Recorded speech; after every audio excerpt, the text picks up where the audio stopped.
Salam, selamat sore untuk Pak Jonathan bersama dengan teman-teman sekalian yang menonton video ini. Saya akan mempresentasikan hasil paper saya. Setelah saya meneliti, saya mengerjakan tugas paper saya dari suratan 3 Yohanes. Jadi suratan 3 Yohanes ini, Bapak Ibu, hanya berisi satu pasal, ya, dan hanya berisi 15 ayat, ya, seperti itu.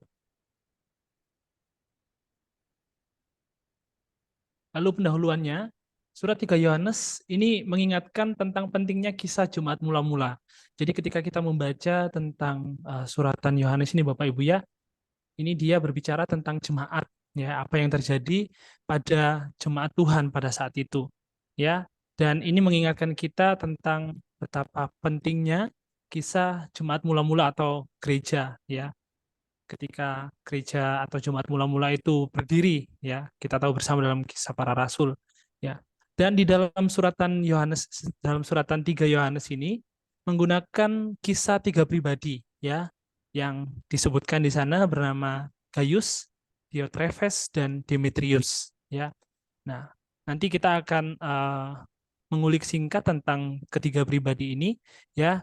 Mungkin secara sederhana saya akan jelaskan di sini. Gaius adalah penerima surat 3 Yohanes, ya, seorang Kristen yang dipenuhi dengan anugerah dan orangnya murah hati, ya. Lalu ada Diotrephes juga, ya, ini agak sedikit berbeda dengan Gaius, ya, seorang pribadi yang bermasalah. Nanti kita lihat apa yang menjadi masalah buat Diotrephes. Lalu Demetrius adalah seorang Kristen yang dapat dipercaya dan jujur, ya. Nah, jadi ada tiga pribadi ini yang akan mengingatkan kita kepada kisah jemaat mula-mula Bapak Ibu ya, tapi tidak maksudnya tidak menjelaskan bagaimana jemaat itu, tidak, tapi dari tiga tokoh ini akan kita pelajari tentang jemaat, ya, pentingnya berjemaat, ya, lalu bagaimana kondisi di dalam jemaat, ya. Lalu tema surat ini Bapak Ibu secara garis besar, tema surat ini adalah kesaksian yang benar untuk jemaat. Ya, ada kata benar di sana Bapak Ibu ya. Jadi memang para hamba-hamba Tuhan dituntut sampai saat ini pun melalui suratan 3 Yohanes kita dituntut untuk memberitakan kesaksian yang benar. Yaitu Bapak Ibu bisa baca, kita semua bisa baca di 3 Yohanes pasal yang pertama ayat yang ketiga, ya. Lalu surat 3 Yohanes ini memberikan pesan-pesan, ya, menyerupai khotbah atau pesan-pesan rohani yang menekankan tentang kebenaran. Tadi saya sudah jelaskan, kesaksian sangat diperlukan, ya. Ini saya tambahkan sedikit catatan di situ, kesaksian sangat diperlukan jemaat Tuhan untuk menguatkan iman dan semangat persekutuan serta semangat dalam melayani Tuhan. Jadi kesaksian yang benar ini akan menguatkan iman dan persekutuan di antara jemaat. Jadi tidak hanya untuk diri kita sendiri, ya, baik kita yang menyaksikan maupun kita yang melihat kesaksian tersebut, tapi kesaksian itu juga memberkati jemaat. Nah, itu juga yang terjadi ditekankan oleh penulis dari surat 3 Yohanes ini kepada Gaius, ya, bahwa dia harus menyampaikan kesaksian yang benar. Latar belakangnya, Bapak Ibu, surat 3 Yohanes memiliki pesan dan latar belakang yang tidak jauh berbeda dengan apa yang terjadi atau pesan latar belakang di dalam surat 2 Yohanes, yaitu mengenai gereja lokal, perkembangan pekabaran Injil, ya, dan perkembangan pekabaran Injil di sekitar wilayah Romawi Asia Kecil pada saat itu. Ya, waktunya menjelang akhir dari abad pertama, di mana di antara para pelayan ada yang ingin menjadi terkemuka di antara yang lainnya. Ya, jadi di antara pelayan tersebut yang tadi kita sudah sebutkan, ya, ada Gaius, Diotrephes, dan Demetrius, ya Bapak Ibu ya. Nanti kita akan lanjut sampai ke sana. Lalu penulis surat ini, ya, memang surat 3 Yohanes ini salah satunya adalah surat yang agak diragukan kanonisasinya, ya, ada permasalahan tentang kanonisasi ada di dalam PowerPoint ini, ada di dalam presentasi ini Bapak Ibu. Jadi surat 2 dan 3 Yohanes ini ditulis dengan seorang yang menyebut dirinya itu penatua. Bapak Ibu kalau baca di dalam surat 2 Yohanes pasal yang pertama yaitu dituliskan ada penatua di sana, tapi tidak ditekankan kembali di dalam surat 3 Yohanes. Ya, karena bahasa penulisannya mirip dengan 1 Yohanes dan Injil Yohanes, ya, ini menurut tradisi gereja mula-mula, ya, ada tafsiran di sana Bapak Ibu, ya, yang menafsirkan bahwa yang menulis ini adalah Yohanes anak Zebedius atau Yohanes murid Yesus yang lain, ya. Jadi bisa jadi Yohanes murid yang sangat dikasihi, ya, ada di sana sangat dikenal, ya, kita tahu bersama bagaimana tulisan itu, murid yang sangat dikasihi oleh Yesus, dan ada juga bisa saja Yohanes murid Yesus yang lain, ya. Lalu tujuan penulisan di sini Bapak Ibu, Ya, kita lanjut ke dalam tujuan penulisan. Tujuan penulisannya dalam surat 3 Yohanes ini adalah untuk memberikan kesaksian yang benar kepada jemaat Tuhan. Tadi dalam latar belakang atau pendahuluan kita sudah jelaskan, sehingga jemaat boleh mendapatkan persekutuan yang indah bersama dengan orang percaya untuk memuliakan Tuhan Yesus Kristus. Ya, penulis mendoakan, di sini penulis mendoakan Gaius karena telah menyambut para pengikut Yesus, dan latar belakang Gaius yang dari Efesus inilah yang menjadi dasar di mana latar belakang tujuan dari penulisan ini adalah untuk jemaat di Efesus ya. Jadi memang dipertanyakan kanonisasinya surat 3 Yohanes ini karena ada beberapa masalah tersebut. Ya, tidak jelas siapa penulisnya, penatua, tapi tidak disebutkan siapa. Ya, lalu juga tujuannya kepada jemaat di mana ya. Jadi agak sedikit butuh penelitian sepertinya surat 3 Yohanes ini Bapak Ibu, sehingga kita tidak bisa hanya sekedar berbicara menyampaikan bahwa surat 3 Yohanes ini uh, dipertanyakan kanonisasinya ya. Jadi memang membutuhkan penelitian yang utuh. Ya, kita tidak bisa hanya membaca dari surat 3 Yohanes, tapi kita bisa membaca dari surat Yohanes yang lainnya. Ya, ada 1 Yohanes dan 2 Yohanes. Bahkan dalam Injil Yohanes pun kita bisa mempelajarinya di sana. Ya. Nah, tata bahasanya inilah yang membuat kita semakin yakin bahwa penulisnya adalah Yohanes. Ya, memang dia menuliskan penatua di sana, tapi bisa saja setelah saya membaca beberapa artikel, Bapak Ibu, artikel dan jurnal, di situ memang Yohanes menuliskan dirinya penatua. Ya, ini tafsirannya ya dari beberapa penulis atau teolog di sana. Ya, tapi makna dari penatua ini adalah orang yang harus dihormati seperti itu.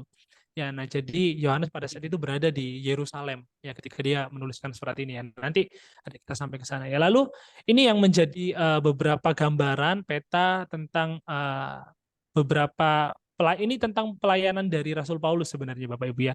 Tapi ini gambaran bahwa ada juga Demetrius disebutkan di sana kalau Bapak Ibu baca di Kisah Para Rasul pasal 19 ya, ayat yang ke sekian ya, pokoknya saya lupa ayatnya. Tapi di situ Bapak Ibu ada nama Demetrius muncul. Nah, setelah saya cari tahu tentang informasi siapa Demetrius ini, bisa jadi tidak hanya bukan hanya Demetrius yang hanya di Roma, Bapak Ibu ya, yang ada di Kisah Para Rasul pasal 19 ya. Tidak hanya Demetrius yang ada di Efesus pada saat itu ya, karena catatannya di situ Demetrius ini adalah penyembah ya Dewi Artemis ya, bahkan dia juga yang membuat ya patung itu Bapak Ibu ya, sehingga bisa saja ini bukan Demetrius yang itu. Oleh karena itulah banyak pertanyaan tentang suratan 3 Yohanes ini, siapa sebenarnya Demetrius, siapa Gaius, dan siapa Diotrephes. Ya, itu yang menjadi catatan untuk apa nih namanya kanonisasinya diragukan seperti itu ya. Lalu tujuan penulisannya ya, sekali lagi kita akan membahas ke sana. Ada Diotrephes, ada, mohon maaf ya, ini harusnya ada nama Gaius. Oke, ya ini di slide yang sebelumnya, sebelum peta ini Bapak Ibu, ada Gaius di sana ya, karena Gaius telah menyambut para pengikut Yesus ya, ini tokoh yang pertama. Lalu setelah peta ini ada nama Diotrephes, pengikut Yohanes yang berbeda dengan Gaius ya. Diotrephes ini Bapak Ibu, ini dia menolak kedatangan para pemberita Injil ya. Setelah saya selidiki para pemberita Injil dan berdasarkan sudut waktunya, bisa saja para pemberita Injil ini adalah Rasul Paulus dan kawan-kawan Bapak Ibu. Ya. Nah, sehingga para penulis ini mendorong Gaius, penulis dalam surat 3 Yohanes, bukan para penulis ya. Penulis dari 3 Yohanes ini mendorong Gaius untuk menyambut para penginjil ya, dan tidak terpengaruh dengan sikap dari Diotrephes. Ya, padahal Diotrephes juga sama-sama pelayan pada saat itu ya. Dan nama selanjutnya ada Demetrius ya. Ini tadi saya sudah singkat jelaskan. Demetrius orang yang dimaksud di sini ya. Ini bisa saja bukan yang mengganggu pelayanan Rasul Paulus di Efesus ya, bersama dengan kuilnya tadi ya Dewi Artemis ya. Demetrius di sini bisa saja berbeda tafsirannya ya dengan pengikut Kristus, karena kesaksian penulis membuktikannya. Ini Bapak Ibu bisa baca di 3 Yohanes pasal yang pertama ayat yang ke-12. Ya, waktu dan tempat penulisan ya, berdasarkan sudut pandang yang digunakan untuk menentukan waktu dan penulisan ini diukur dari tafsiran beberapa tafsiran dan artikel atau jurnal yang saya baca ya. Murid yang dikasih oleh Tuhan Yesus yaitu Rasul Yohanes bisa menjadi satu tafsiran yang diunggulkan untuk menentukan siapa penulisnya ya dari suratan 3 Yohanes ini. Ya, karena berdasarkan bahasa, berdasarkan cara penulisan ya, dari Injil Yohanes, 1 Yohanes juga ya, ini bisa saja menunjuk kepada Rasul Yohanes, murid yang sangat dikasihi oleh Tuhan Yesus. Ya, kemungkinan besar dari tafsiran yang saya baca, dari jurnal dan artikel yang lainnya, itu ditulis pada tahun 85 sampai 90 pada saat pemerintahan Kaisar Domitianus. Ya, sementara pemerintahan Kaisar Domitianus ini, mohon maaf, dari tahun 81 sampai 96 ya. Jadi kurang lebih tahun 85 sampai 90-an lah ya. Suratan ini ditulis Bapak Ibu ya. Karena Rasul Yohanes meninggal sekitar umur 97. Ya, ini saya ambil dari bukunya Dewey Verman ya. Ini tahun 2017 Bapak Ibu. Oke. Lanjut, permasalahan kanon. Ini tadi yang sudah saya jelaskan di awal karena ada beberapa permasalahan kanon di sana ya, dari suratan 3 Yohanes ini Bapak Ibu ya. Yang pertama, ini ada otoritas kepenulisan. Ya, tidak dijelaskan dengan spesifik ya, secara letterlek tulisannya siapa yang menulis ya suratan 3 Yohanes ini. Lalu ada waktu kepenulisan. Ya, waktu kepenulisannya juga tidak dijelaskan di dalam nats firman Tuhan tersebut. Ya, lalu sulit ditemukan pesan-pesan teologis karena hanya menjelaskan, menceritakan tentang 3 pribadi tadi yang kita sudah sebutkan dan menilai jemaat itu dari 3 pribadi tersebut, sehingga sangat sulit ya menurut para pakar, menurut para teolog dan buku-buku yang saya baca, sulit ditemukan pesan-pesan teologis ya. Ini ada permasalahan kanonisasi bagi suratan 3 Yohanes. Ada juga yang mempertanyakan kenapa tidak hanya sampai di 2 Yohanes ya, sampai 3 Yohanes, sehingga mempersulit ya. Ada banyak pertanyaan tentang permasalahan kanonisasi dan tempat. Lalu yang selanjutnya permasalahannya yaitu tempat dan tujuan dari penulisan surat 3 Yohanes ini. Ya, sekalipun tadi kita sudah membaca, ya saya juga sudah menjelaskan bahwa bisa saja tafsiran itu benar Bapak Ibu ada di Efesus. Ya, sehingga tujuannya jelas kepada jemaat di mana. Ya, karena Rasul Yohanes juga menuliskan bagaimana di dalam kitab Wahyu, ya ada juga jemaat yang ditegur ya oleh Tuhan pada saat itu, salah satunya adalah jemaat di Efesus Bapak Ibu. Ya, ini bisa merujuk ke sana ya, kepada jemaat di Efesus. Ya, lanjut. Ini ada sedikit kilas singkat bagaimana kanonisasi dalam Perjanjian Baru. Ya, penulisan kanon itu ada di sekitar tahun 40 sampai 96-an. Ya, lalu ada gereja mula-mula juga di sana Bapak Ibu. Ya, dari tulisan para rasul yang diterima sebagai wahyu Tuhan, yaitu ada di sekitaran tahun 40 sampai 96. Lalu ada Bapak Gereja ya, ada waktu Bapak Gereja di sana dari tahun dari 220 sampai 405 ya, kurang lebih seperti itu Bapak Ibu ya. Lalu sampai Konsili Trinte juga ada di sana 1546 ya. Jadi ini salah satu perjalanan bagaimana kanonisasi ya, yang bisa mendukung kita untuk mungkin mengerti kapan penulisan surat 3 Yohanes ini dan kenapa dipertanyakan kanonisasinya Bapak Ibu ya, sementara kanonnya sendiri dari sudut pandang waktu sudah jelas ya di sana ya Bapak Ibu. Oke.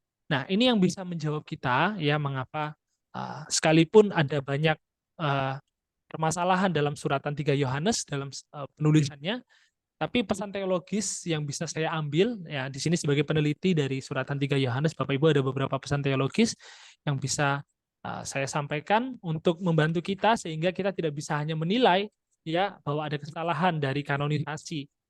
Ya, suratan 3 Yohanes, pesan teologis yang pertama ini firman Tuhan melalui tokoh Gaius ya Bapak Ibu, yang mengajarkan tentang hidup di dalam kebenaran ya. Sekalipun ada Diotrephes di sana ya, dalam sikapnya, dalam perilakunya, mungkin perkataannya juga di sana sekalipun tidak dituliskan, bisa saja sangat mempengaruhi Gaius pada saat itu dan Demetrius. Ya, tapi perbedaannya di sini Gaius tetap ya mendengarkan apa yang disampaikan oleh penulis karena sudah ditoakan ya oleh penulis suratan 3 Yohanes ini, untuk Gaius tetap memiliki sikap yang benar ya, dan dari sikapnya dia itulah, tidak hanya dari perkataan tapi dari sikapnya Gaius, bagaimana Gaius bertindak ya untuk menyambut para hamba-hamba Tuhan, para penginjil pada saat itu yang akan menyampaikan kebenaran firman Tuhan, itu bisa menjadi kesaksian. Tidak hanya dari perkataan, tapi dari sikap dan perbuatan itu juga bisa menjadi kesaksian. Ya, ini juga bisa menjadi bahan khotbah buat kita. Sikap dan perbuatan kita juga menentukan kesaksian kita di jemaat. Ya, kita bagi para pelayan Tuhan ini sangat penting ya. Suratan 3 Yohanes ini untuk kita pelajari. Lalu poin yang kedua, pekabaran Injil melalui perjalanan misi ya. Ini pesan teologis.